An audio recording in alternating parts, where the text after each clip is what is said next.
पौलुस प्रेरित के द्वारा इफिसुस की कलीसिया को लिखी इस पत्री के ऊपर हम अध्ययन कर रहे हैं।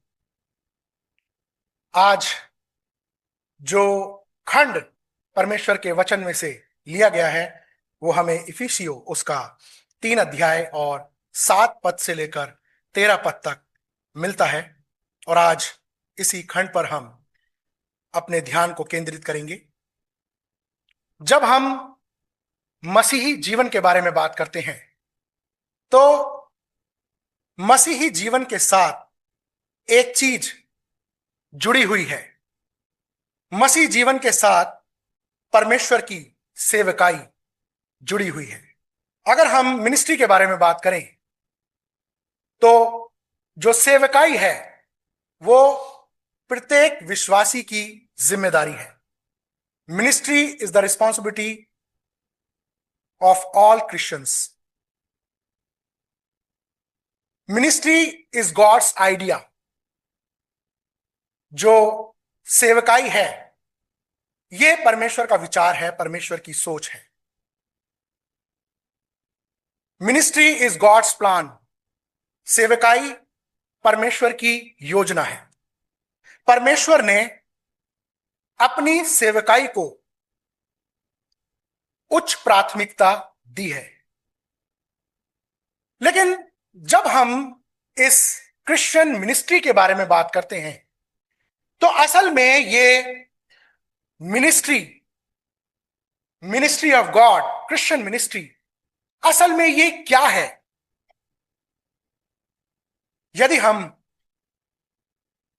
मिनिस्ट्री के बारे में जानने का प्रयास करें तो नए नियम के अंदर 32 बार इस मिनिस्ट्री शब्द को इस्तेमाल किया गया है, 32 टाइम्स। यूनानी भाषा में एक शब्द है डियाकोनियो, और इस शब्द डियाकोनियो का जब हम अंग्रेजी में अर्थ निकालते हैं तो इसका अर्थ होता है टू सर्व, सेवा करना। इसी में एक नाउन है जो नए नियम के अंदर इस्तेमाल किया गया है, वो है डियाकोनिया।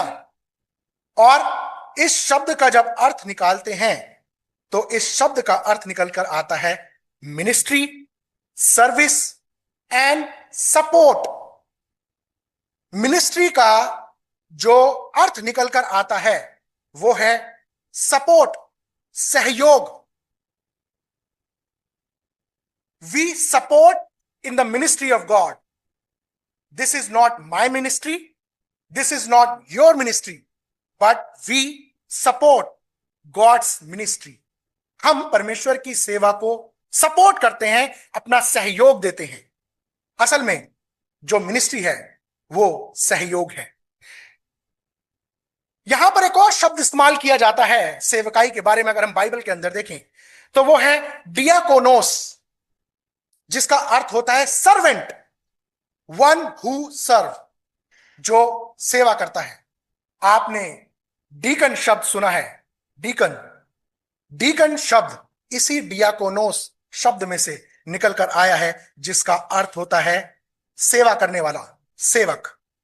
पौलुस जब इस शब्द का इस्तेमाल करता है तो वो कहता है इस इफिसुस की पत्री के अंदर कि सेवकाई जो है ये परमेश्वर की ओर से गिफ्ट है, ये परमेश्वर के अनुग्रह के द्वारा हमें दान के रूप में दी गई है। उसके बारे में आज हम आगे बात करेंगे। परमेश्वर ने इस सेवकाई को अपने लोगों को दिया है, लेकिन इस सेवकाई की एक बहुत खूबसूरत बात यह है कि परमेश्वर ने अलग अलग धर्म, अलग अलग जाति, अलग अलग विश्वास, अलग अलग मत और अलग अलग पृष्ठभूमि के लोगों को चुन लिया ताकि वो सारे मिलकर केवल एक ही परमेश्वर की सेवा को कर सकें। ये परमेश्वर की सेवकाई की खूबसूरती है। परमेश्वर ने अपने लोगों को इस सेवकाई को सौंपा है। इसी सेवकाई के बारे में पौलुस आज जो खंड आपके सामने पढ़ा गया है वहां पर बात करता है। और हमारा जो फोकस होगा वो इसी सेवकाई के ऊपर आज होगा। पिछली बार जब मैंने प्रचार किया था 3 अध्याय 1 पद से लेकर 6 पद तक, तो उसका थीम मैंने रखा था the mystery of the gospel. और आज जो मेरी प्रीचिंग का थीम है वो है the mystery of God's ministry. परमेश्वर की सेवकाई का भेद या परमेश्वर की सेवकाई का रहस्य। और एज यूजुअल 3 पॉइंट सरमन मैं आप लोगों के साथ बांटना चाहूंगा। और पहला जो पॉइंट है मेरा वो है the divine call to serve the Lord. The divine call to serve the Lord, प्रभु की सेवा के लिए ईश्वरीय बुलाहट। आइए हम परमेश्वर के वचन में जाएं।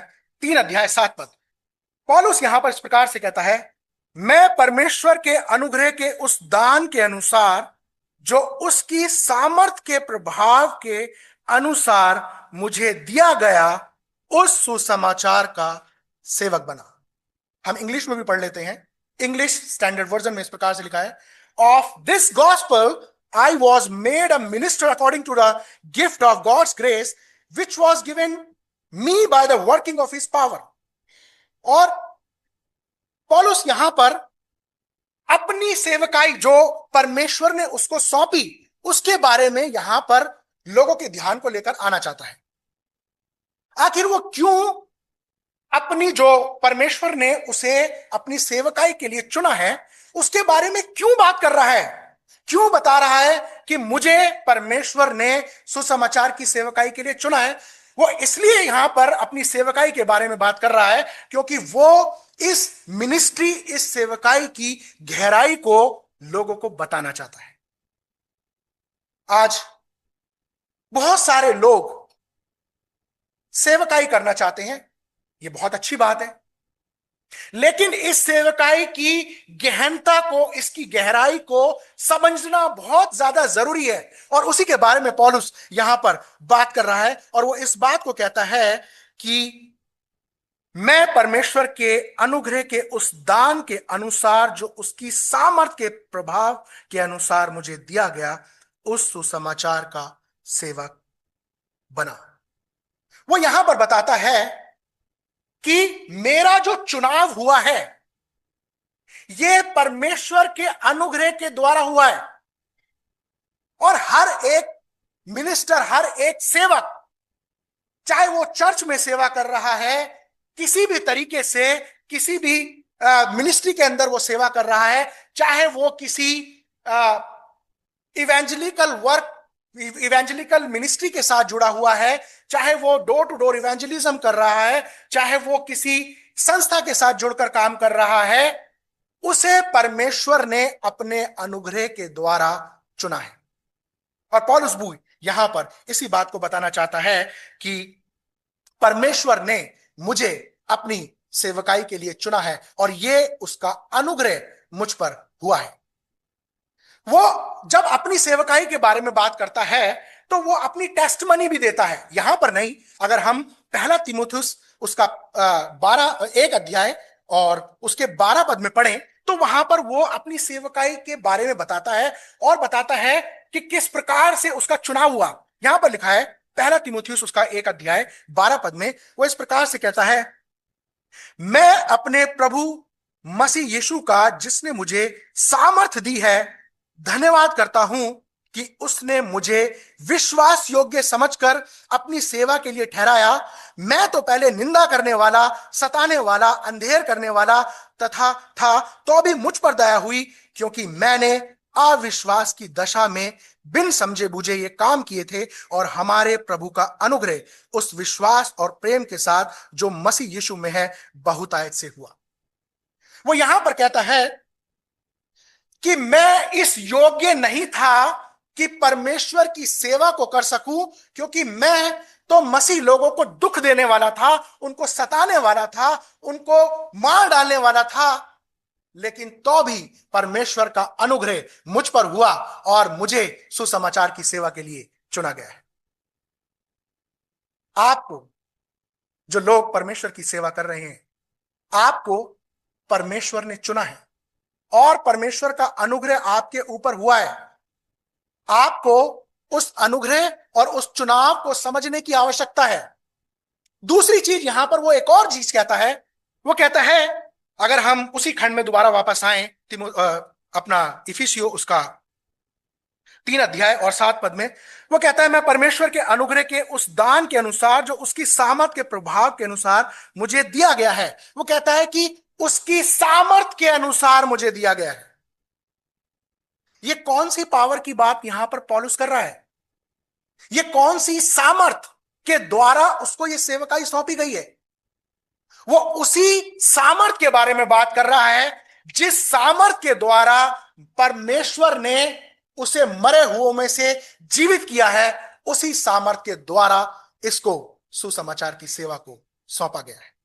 और वो 2 अध्याय, इफिसियो 2 अध्याय और 4 पद से इस प्रकार से कहता है, परंतु परमेश्वर ने जो दया का धनी है, उसने बड़े प्रेम के कारण जिससे उसने हमसे प्रेम किया, जब हम अपने अपराधों के कारण मरे हुए थे तो हमें मसीह के साथ जिलाया।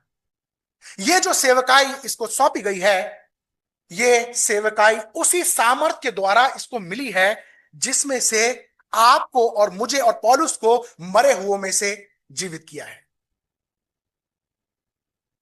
Christian ministry is not an easy task.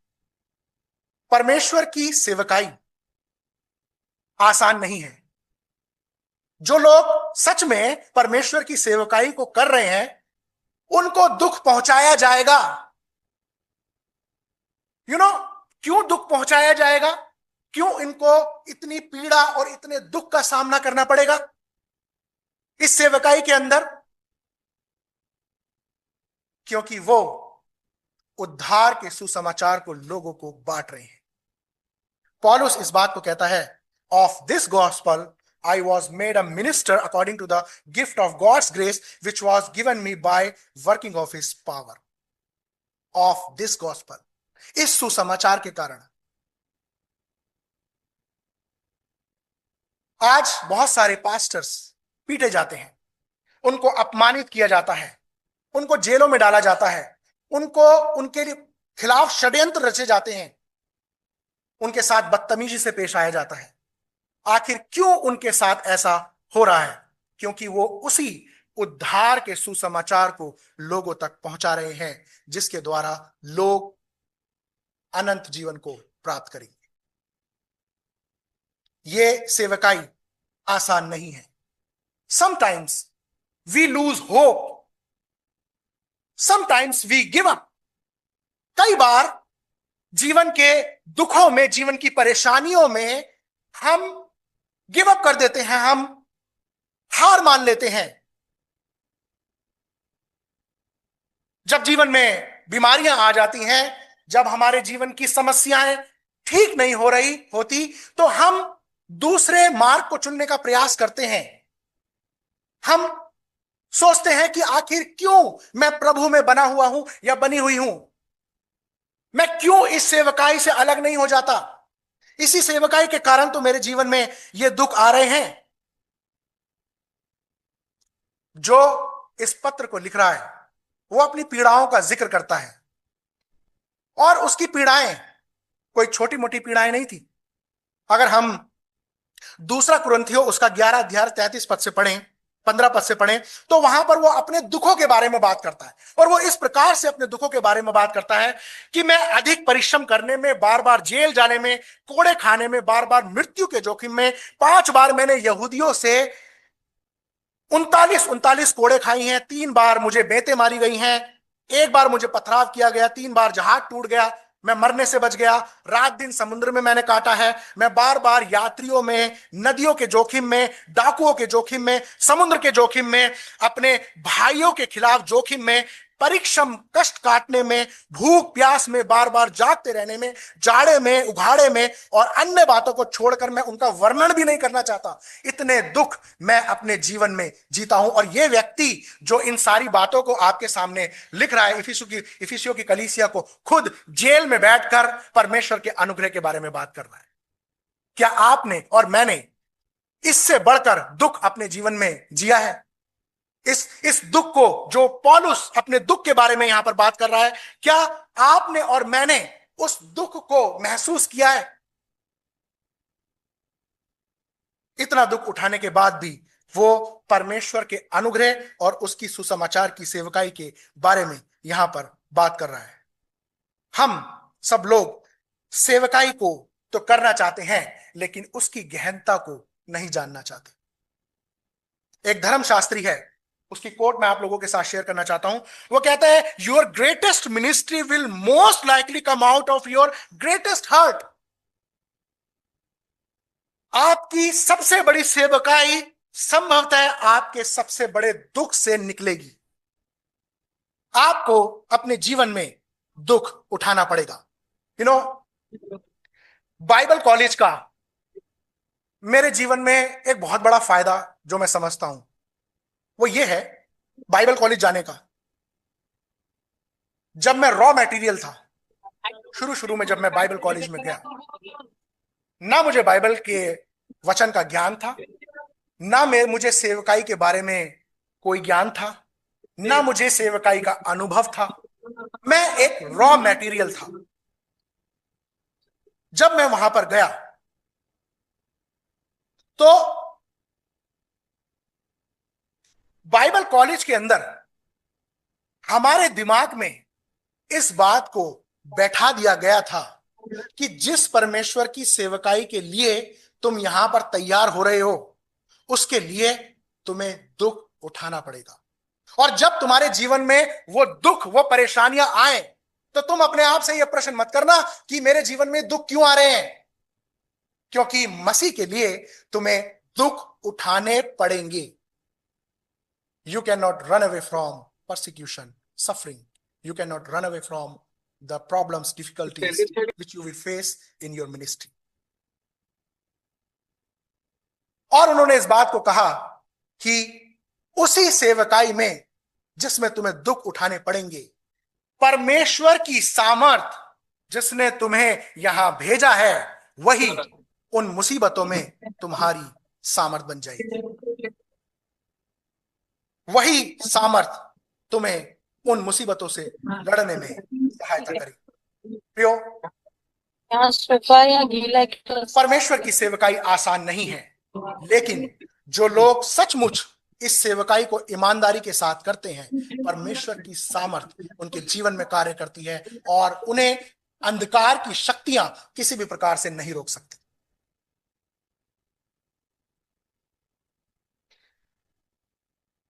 यहां पर पौलुस उस सेवकाई के विषय में बताता है।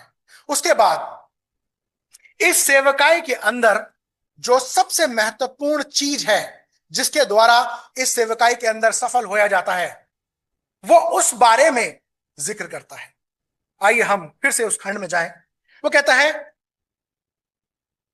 मुझ पर, वर्स 8, मुझ पर जो सब पवित्र लोगों में से छोटे से भी छोटा हूं, यह अनुग्रह हुआ कि मैं अन्य जातियों को मसीह के अगम में धन का सुसमाचार सुनाऊं।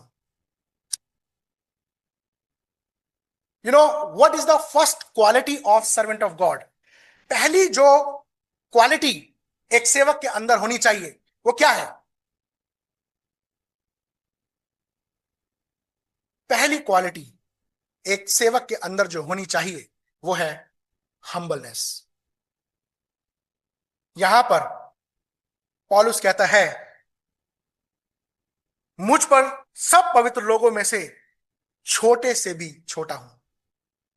वो अपने आप को इतना दीन और नम्र कर देता है, और इस बात को वो यहां पर बताता है अपनी सेवकाई के अंदर। जो मेरा सेकंड पॉइंट है वो है, humility is the ministry of God. Humility in the ministry of God, परमेश्वर की सेवकाई में नम्रता। अगर परमेश्वर की सेवकाई के अंदर जो हम कर रहे हैं, अगर हम नम्र नहीं हैं, हमारी मिनिस्ट्री फेल हो जाएगी। किसी को पता है, बाइबल के अंदर एक चरित्र है जिसके विषय में बाइबल कहती है कि वो अपने समय के सब लोगों में सबसे ज्यादा नम्र व्यक्ति था। बता सकते हैं?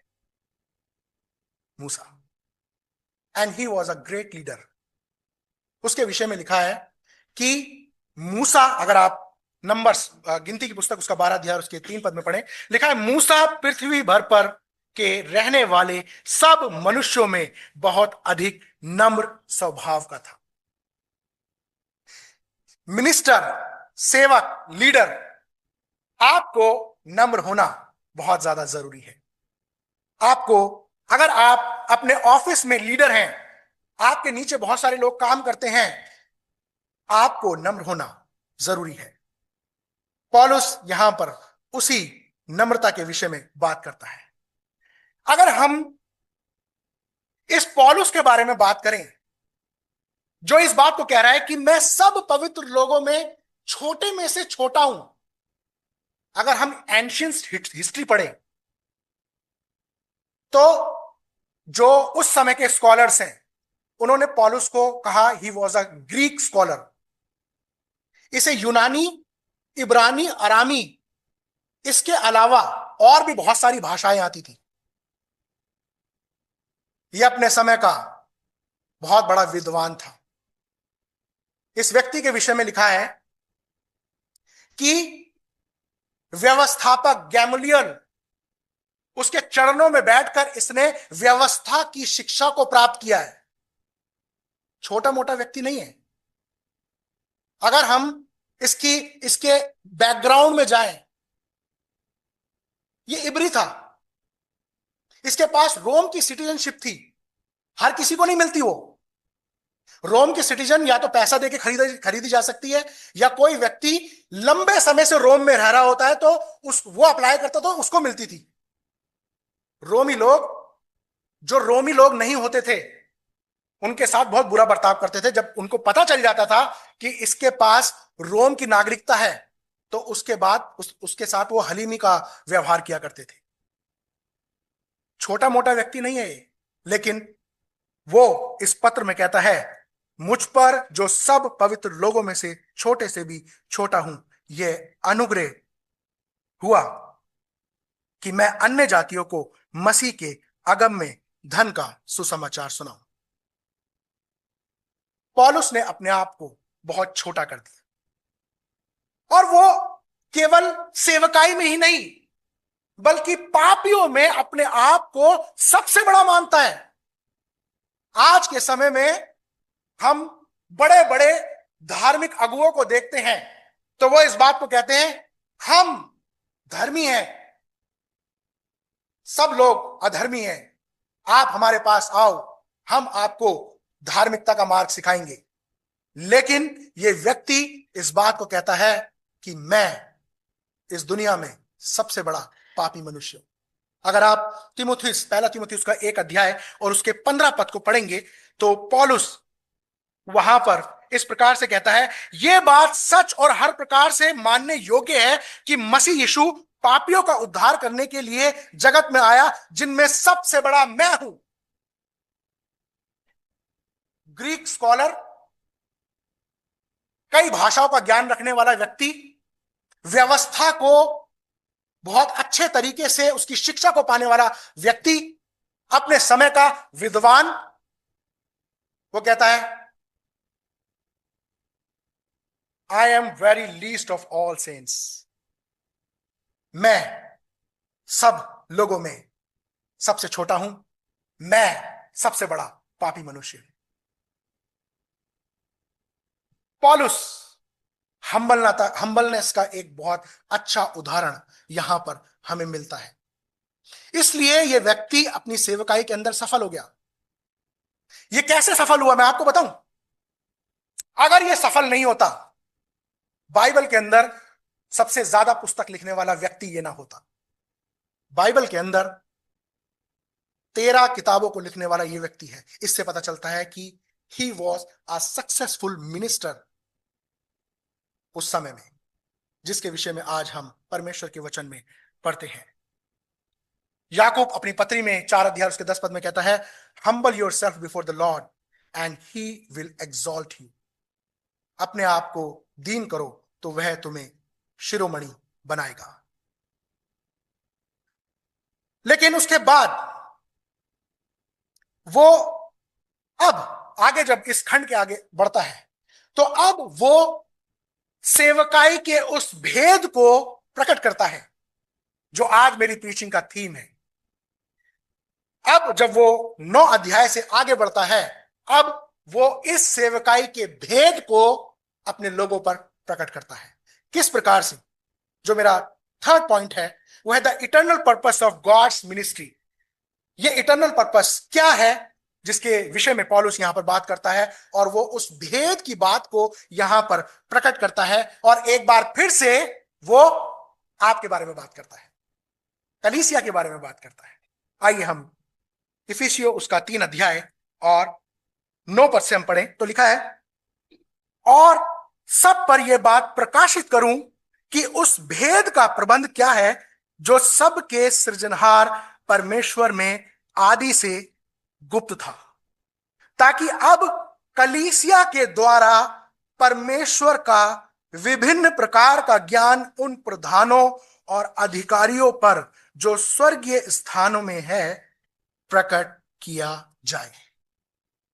पौलुस यहां पर एक बार फिर से प्रधान और अधिकारों की बात करता है।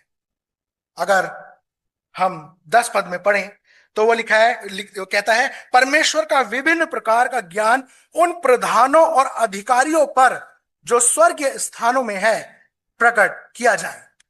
आपको मैंने जब पहला अध्याय से प्रीच किया था तो मैंने आपको बताया था कि प्रधानताएं और अधिकार यहां पर अंधकार की शक्तियों के बारे में इस्तेमाल किया गया है, उनको बताने के बारे में यहां पर इस्तेमाल किया गया है।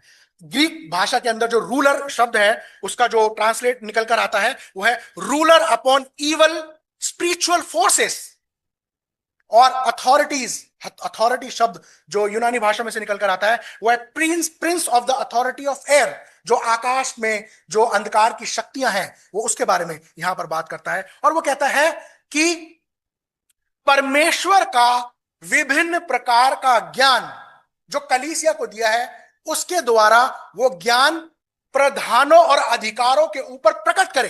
अगर हम इस वर्ष के अंदर आए तो वो यहां पर इस प्रकार से कहता है कि ताकि अब कलीसिया के द्वारा परमेश्वर का विभिन्न प्रकार का ज्ञान उन प्रधानों और अधिकारों पर जो स्वर्गीय स्थानों में है प्रकट किया जाए। पौलुस यहां पर क्या बताने का प्रयास कर रहा है? वो क्यों इन अंधकार की शक्तियों के बारे में यहां पर बात कर रहा है, और वो क्यों कह रहा है जो ज्ञान परमेश्वर ने कलीसिया को दिया है वो उनके ऊपर प्रकट किया जाए? एक्चुअल में पौलुस यहां पर यह बताने का प्रयास कर रहा है, सुसमाचार को प्रचार करने के द्वारा अलग अलग धर्म, अलग अलग जाति, अलग अलग समाज के लोग इकट्ठा होते हैं और इकट्ठा होकर एक कलीसिया बनती है, और अलग अलग ज्ञान, विभिन्न प्रकार का ज्ञान एक जगह इकट्ठा होता है, और उस ज्ञान को, उस कलीसिया की एकता को जो परमेश्वर की देह है, वो उस कलीसिया को कि ये यूनाइट है, इस बात को वो प्रधानों और अधिकारों को, अंधकार की शक्तियों को वो दिखाना चाहता है। वो दिखाना चाहता है कि परमेश्वर के सुसमाचार के द्वारा जो अलग अलग धर्म, अलग अलग जाति, अलग अलग समाज, जिसको अंधकार की शक्तियां एक दूसरे से दूर करके उनके बीच में बैर को उत्पन्न करना चाहती है, उसी सुसमाचार के द्वारा परमेश्वर ने अलग अलग ज्ञान, जो अलग अलग प्रकार के लोग हैं, उनको इकट्ठा करके कलीसिया में जोड़ा है, और परमेश्वर ने उनको बताया है कि देखो ये वो परमेश्वर की देह है, और ये बात वो उस प्रधान और अधिकारों के ऊपर प्रकट करता है। ये अंधकार की शक्तियां कलीसियाओं को तोड़ना चाहती है, और परमेश्वर अपने इन लोगों के द्वारा, इस कलीसिया के द्वारा इन अंधकार की शक्तियों को अपने राज्य का नमूना दिखाना चाहता है।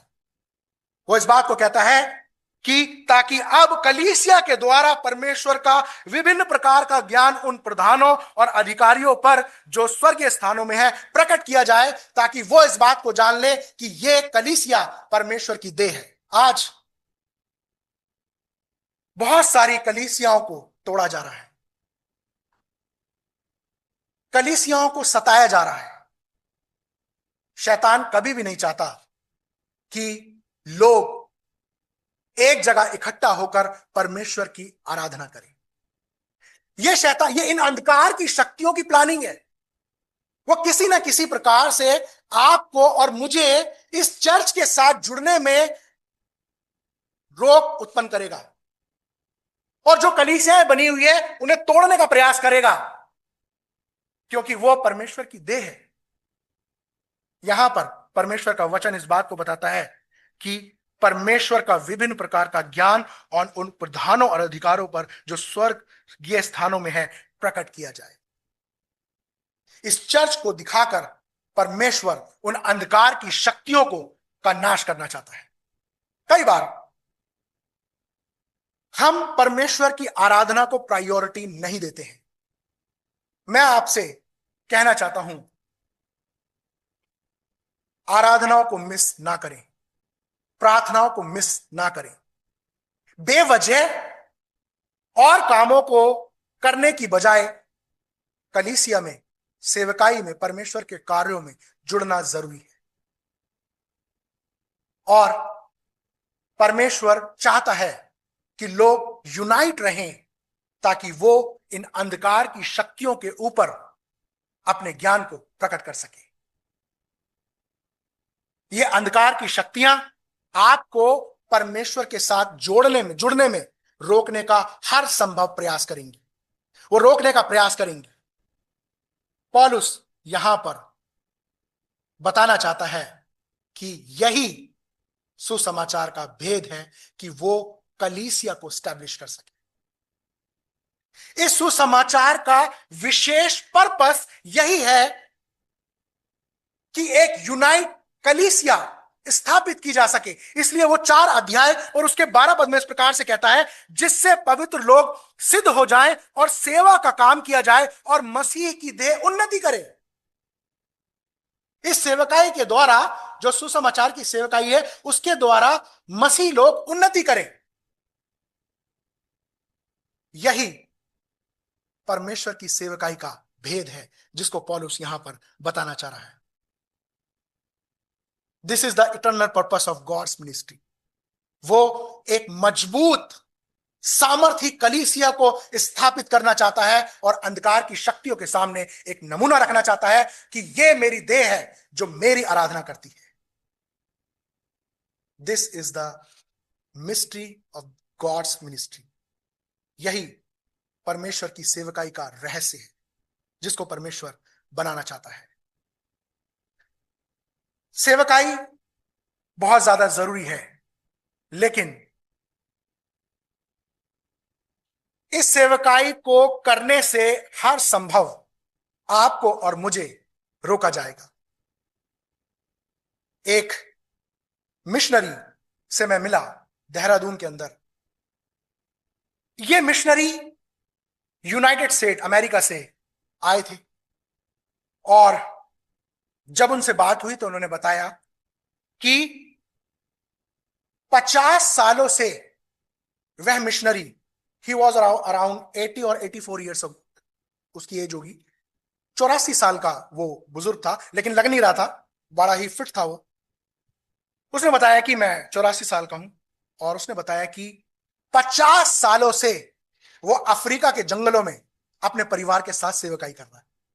उसकी वाइफ नर्स थी, और वो और उसकी पत्नी, शादी के बाद वो और उसकी पत्नी और बच्चे जो थे, वो पूरे परिवार को लेकर अफ्रीका के जंगलों में चला गया।